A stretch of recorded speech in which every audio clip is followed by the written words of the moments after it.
Back to our channel. तो आज हम इसमें लेक्चर में आगे बढ़ते हैं और आज हम पढ़ेंगे rules of debit and credit.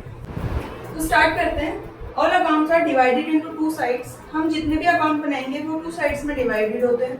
First होता है डेबिट, सेकंड होता है क्रेडिट। तो जो हमारी डेबिट साइड होती है वो लेफ्ट साइड में होती है और जो क्रेडिट साइड होती है वो हमारी राइट साइड में होती है। मान लो मैं ऐसे खड़ी हूँ तो हम बना रहे हैं मान लो कैश अकाउंट। तो कैश अकाउंट की ये हमारा राइट है तो राइट साइड में आ जाएगा क्रेडिट और लेफ्ट साइड में आ जाएगा डेबिट। और इसे हम इधर अमाउंट लिखते हैं तो इधर ये हम रुपीज से डिनोट करते हैं। और ये हमारा जो टी शर्ट का होता है तो मान लो जैसे ये बन रहा है यूं तो ये ऊपर और ये। तो हम एक और न्यू टॉपिक पढ़ते हैं आगे।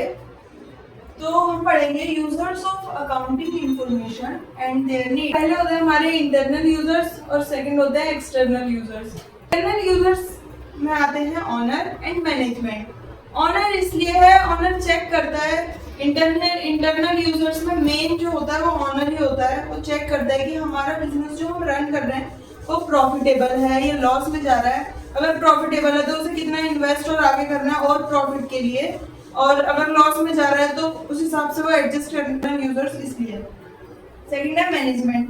मैनेजमेंट के पास हमारा मैनेजमेंट इंटरनल यूजर्स में इसलिए आता है क्योंकि उसके पास हमारा पूरा रॉ डाटा होता है और वो चेक करता है कि उसे कितना पब्लिश करना है आगे, कि आगे जो एक्सटर्नल यूजर्स आए वो अपने नीड के हिसाब से उसमें इंफॉर्मेशन चेक कर सकें। तो वो ये देखता है कि कितना डाटा पब्लिश करना है और कितना नहीं करना। सेकंड आते हैं हमारे पास एक्सटर्नल यूजर्स। उसमें फर्स्ट आता है इन्वेस्टर। मान लो आपके बिजनेस में किसी को इन्वेस्ट करना है तो वो अपनी नीड के हिसाब से पूरी अकाउंटिंग इंफॉर्मेशन जो आपने पब्लिश करवाई है उसको चेक करेगा कि मेरे को इन्वेस्ट करना चाहिए इस बिजनेस में या नहीं करना चाहिए। और सेकंड आता है short term creditors. Short term creditors वो होते हैं जो हमें गुड्स एंड सर्विसेज सप्लाई करते हैं क्रेडिट पर। तो क्रेडिटर इसलिए एक्सटर्नल यूजर्स क्यों हुआ क्रेडिटर? इसलिए हुआ क्योंकि वो अपने गुड्स एंड सर्विसेज सप्लाई कर रहा है। वो देखेगा कि मेरे को जैसे क्रेडिट पे लिए चीजें, जैसे क्रेडिट पे उसने हमें सप्लाई करी है गुड्स एंड सर्विसेज, तो वो देखेगा कि ये पे कर पाएंगे, क्रेडिट पे जो जो चीजें ली हैं वो पे कर पाएंगे या नहीं कर पाएंगे, इसलिए वो अकाउंटिंग इंफॉर्मेशन चेक करेगा। और थर्ड में आते हैं एम्प्लॉयज। मान लो बिजनेस में किसी भी इंसान को कंपनी में जॉब चाहिए किसी कंपनी में, तो वो अकाउंटिंग इंफॉर्मेशन चेक करेगा कि उसके हिसाब से उसे वेजेस मिल रही है, सैलरी मिल रही है या बोनस का। तो थर्ड आता है एम्प्लॉय। एम्प्लॉय मान लो किसी को कंपनी में जॉब के लिए अप्लाई करना है तो वो 2-3 कंपनी की अकाउंटिंग इंफॉर्मेशन चेक करेगा। वो देखेगा कि वो कंपनी 2-3 साल से प्रॉफिट में है या लॉस में है, ये सब वो चेक करेगा।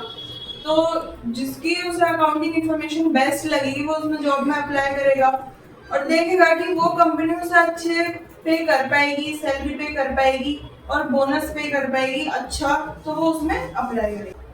लास्ट आता है कॉम्पिटिटर। कॉम्पिटिटर एक्सटर्नल यूजर्स इसलिए होता है क्योंकि वो देखेगा कि हमारी कंपनी से अपनी कंपनी को कंपेयर करेगा कि हमारी क्या स्ट्रेंथ है, क्या वीकनेस है, वो सब चेक करके फिर अपनी कंपनी को उससे बेटर बनाने की कोशिश करेगा।